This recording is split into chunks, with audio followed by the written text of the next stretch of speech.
Welcome back to the Armchair Generals. where we talk 40K's news, tactics, and lore.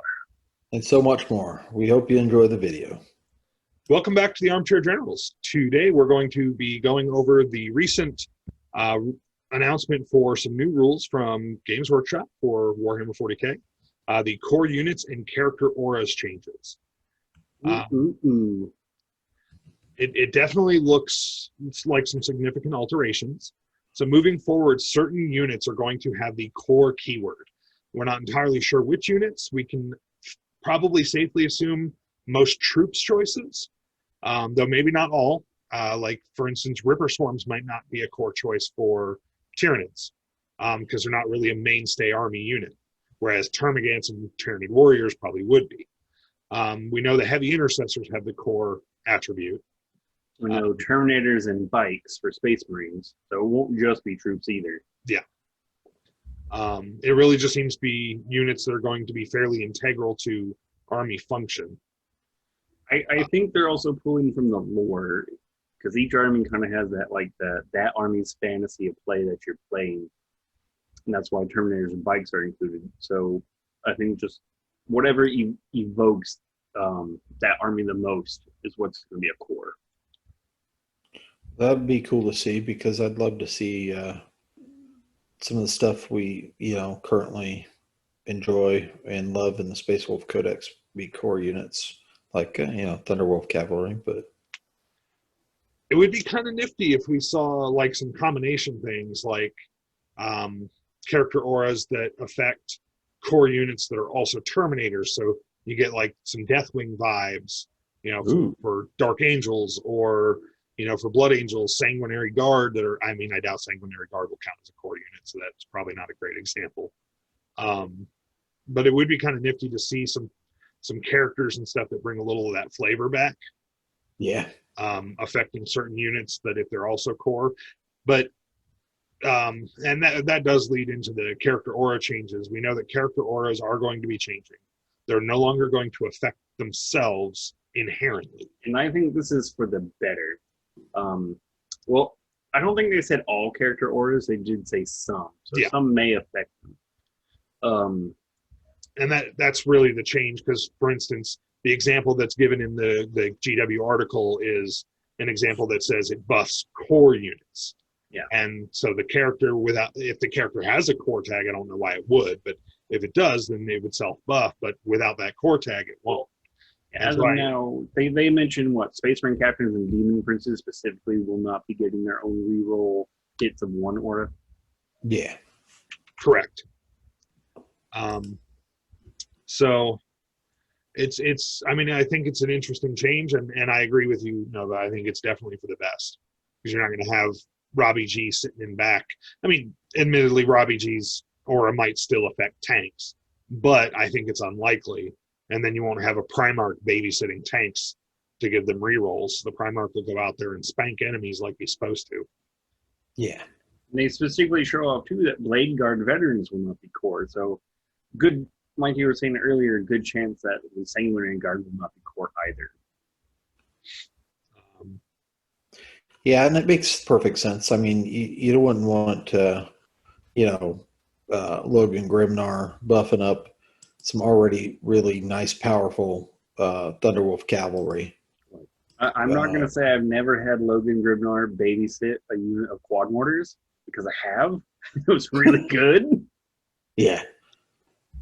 And hopefully we'll see a little less of that, because, characters have not been all that dynamic unless it has a specific purpose, like a Smash Captain. Yeah. A lot of those characters get taken for rerolls. Captains babysit tanks and heavy weapon squads. A lot of HQs do a lot of babysitting. Yeah. Rather than being out there killing things. Only time you really see active HQs is, Smash Captain's a good example. Lias is the Dawn, because he's a shooter. For those that use him. I hope they're smart about it and, like, say, leaving us tank commanders still buff tanks. That would make sense. Would make tank commanders a thing again, too. Yeah, or for instance, like a Knight Seneschal, buffing a unit of Knights, would make perfect sense in a Knight army or detachment. Oh yeah, and I do see that example there. The Reaver Lieutenant and Phobos armor, the aura working for the standard assault intercessor, but not for the Blade Guard veteran. It's funny, the circle pattern they use reminds me of the old Apocalypse template that they used to sell. Yeah. I guess they had a couple of those left at the HQ. Like, what are we going to use this for? To be honest, I would not be sad to see templates come back in certain regards, but not for hits or for things like this is where the drop pods are going to land or something like that. Not to determine how many models are affected by the hit, because that was always a good way to start a fight. I would be fine with templates coming back as long as they didn't scatter. Yeah, the scattering was what was terrible. Yeah. So for newer players, we used to have templates. You had a big 6-inch template and a little 3-inch template.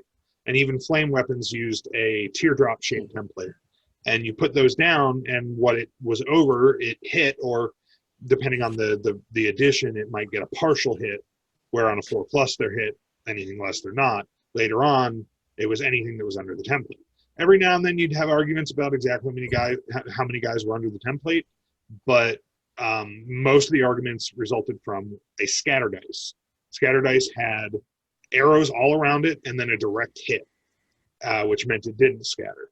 But if there was an arrow, it moved however many inches your dice showed, and it moved in that direction.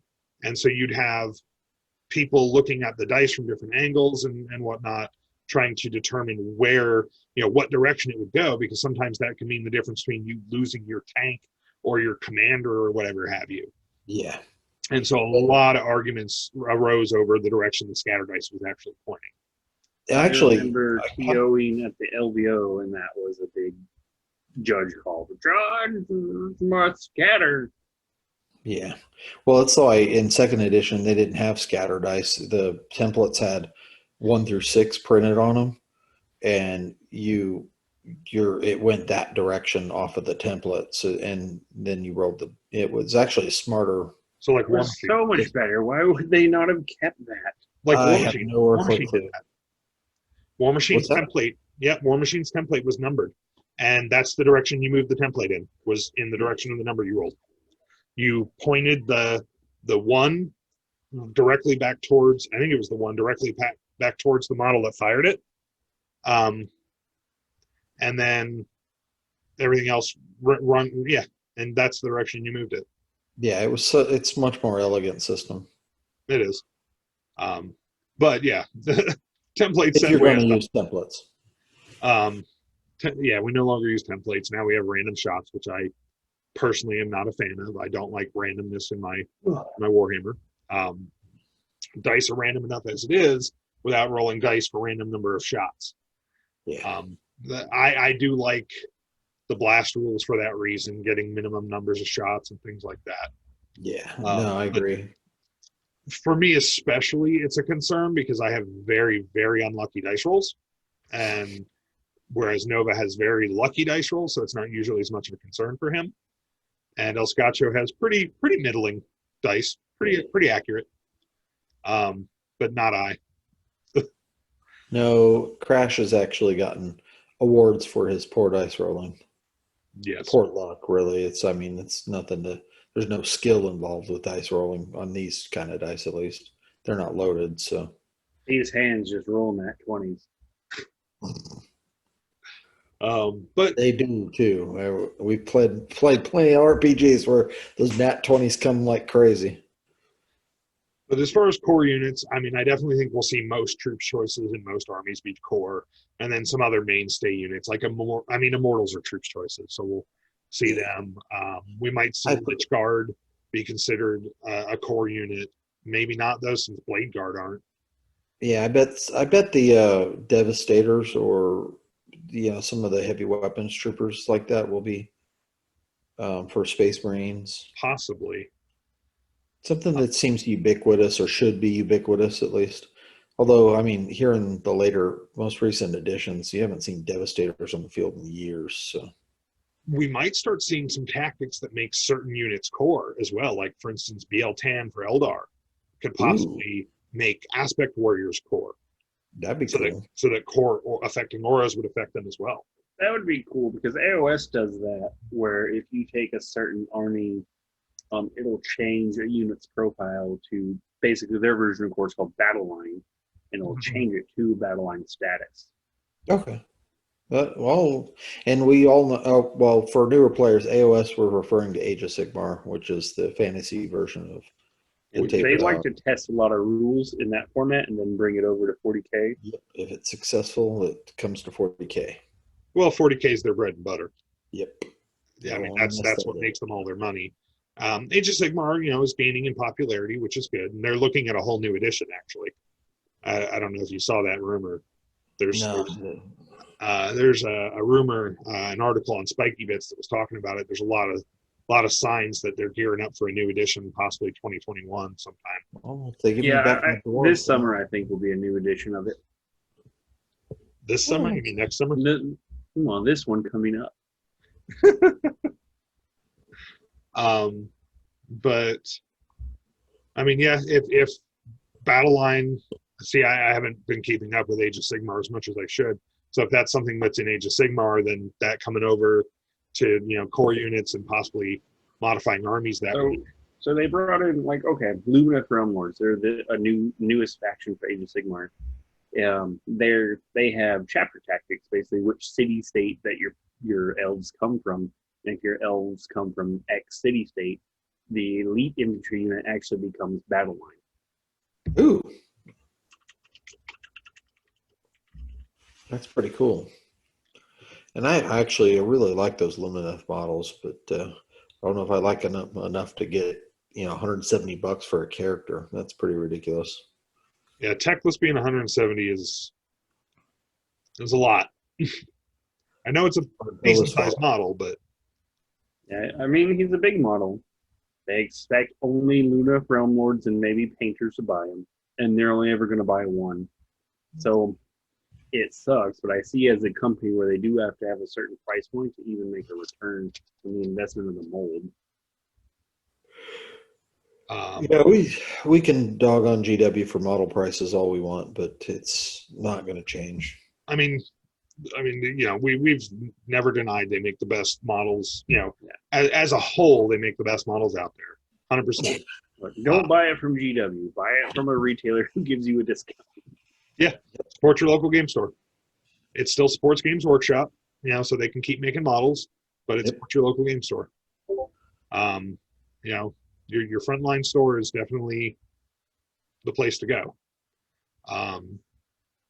But no, I think that would be kind of nifty if we see some armies modify whether or not units are core, or some armies give special abilities to units that are core.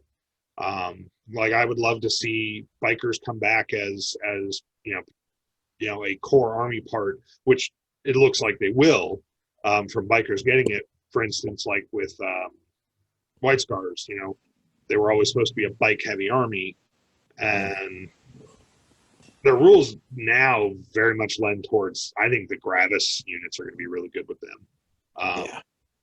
But yeah, I mean, it's an interesting change. I think it's for the good. It's always funny with White Scars how they're the quintessential biker army, but their bikers have never been great, and their other units have been better. Yeah. Within their lore, they're supposed to be, yeah. Where me and Crash were joking last edition because I came up with a Space Wolf biker army that was more White Scars than the White Scars. It was, very much so. And I mean, Raven Guard have never been all that great either as a whole army, and it's supposed to be fielded as an army, not just like a squad. I mean, their Black Talons are. You mean Raven Wing? Yeah, Raven Wing. Yeah, those ones, the Dark Angel ones. Yeah. You said Raven Guard. I'm like, where's he going with this? Raven Guard used jump packs. But their best army was Centurions. Raven Guard are best on Centurions? The Centurion build Raven Guard because they could infiltrate like 12 inches away from you.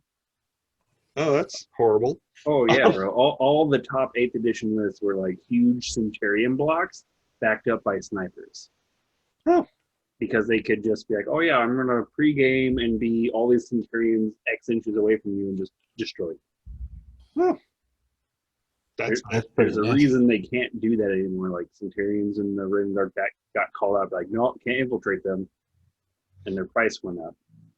and I mean that is awesome that GW's doing fairly Yes. quick response now. Very, yes. I mean, usually, what is it, about 48 hours after a major tournament, we get a FAQ? Something crazy like that. Sometimes one of my favorite, and I think Sometimes. it was either I think it was at the Nova Open. It was Nova or maybe it was the LVO. I don't remember. But Robin Crudis, the lead rules writer for 40K, was a judge there and was literally had a notepad out and was watching the top players and other players play. And if something worked weird, that's not how they want it intended, that he would write this down. And he took like super amounts of extensive notes. Good. That's awesome. I mean, it is good because back in the past, with previous editions and old company heads, it would be months or even Years. years sometimes between fixes for ridiculous cheesy units and combinations and broken rules. Yeah. Especially when you only get maybe 3 to 4 codexes a year. Yeah. Now we've got I know I've seen a lot of people complaining online, but the internet is for complaining. Saltiness is basically GW or 40K players' bread and butter. But That's a third of the hobby. It's building and painting, playing and complaining. Yeah. I mean, you're not wrong, but I've seen a lot of people complaining online. Oh, these rules changes are taking too long to fix, and these are people that clearly did not play back in like 5th and 6th and 7th edition, Or 4th. or they've forgotten how long we'd go with broken units back then. I mean, 3rd and 4th. I mean, back when Andy Chambers was in charge, we actually got fairly frequent updates in White Dwarf and Chapter Yeah. Improved. I mean, under him, they actually did a pretty good job. Yeah. Was it as rapid as it is now? No, but it was kind of different the way the internet worked back then and gathering feedback and everything. Yeah, you used to have to print out the pages and tote them around in a binder. I remember them days. But no, I'm excited about the core unit changes. I'm excited about the hero aura changes. I do think they'll shake up the game a little bit. I think it'll be for the better. See some active heroes out there. You won't just see the Chaos Primarchs in Melee. Nova, Yes. any last thoughts?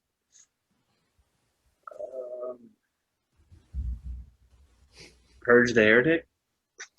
Purge the heretic. El Scacho? No, I'm just excited to see what it changes. I really want to see things like I think we'll probably see modification wise, as Nova mentioned, things like maybe Ragnar Blackmane given a boost to Blood Claws or something like that. That'd be kind of cool. He boosts Blood Claws though right now, doesn't he? I'd Not have to specifically because he remember. boosts all Space Wolves units, but Yeah. But it'd be interesting to see, what changes get made because that's all still nebulous and in the future. So we could just hope and dream right now. I love charging my characters in the melee, and this is just going to allow that to be more practical and more effective. Yeah. I think a lot of GW's recent changes have been to make the game more dynamic. The game moves quicker. It's shorter with less turns, forcing you to The board's smaller. the board's smaller. It's become more objective based. It definitely feels like they're pushing the game to be more dynamic, more thematic, and play quicker. And I mean, carnage on the table is kind of what we're after. Yeah. And I genuinely do like the changes with 9th edition, and I really think these changes will work towards that. Well, I think we're slowly pulling away from the whole "he who rolls the most dice will win." aspect of, I mean, previous editions, it was pretty much, I mean, if you could, that's how I used to win with my orcs. I mean, you just couldn't kill them all, you know. So I think it'll force players to make some tactical decisions. Yeah. You know, go opt for those expensive characters because of what they can do for your army, that sort of thing. So yeah, I'm pretty excited to see what these changes bring. All right. Well, those were our thoughts on the new changes that we've been previewed on for core units and hero character auras. Hero character auras, yeah. Until next time, we've been the Armchair Generals. Thank you so much. And remember, we march from a crag. Thank you for joining us for today's video. We hope you enjoyed your time with us. If you did, please remember to smash that like button. Hit subscribe and click that notification bell. So you never miss a video from us. Until next time, we are the Armchair Generals.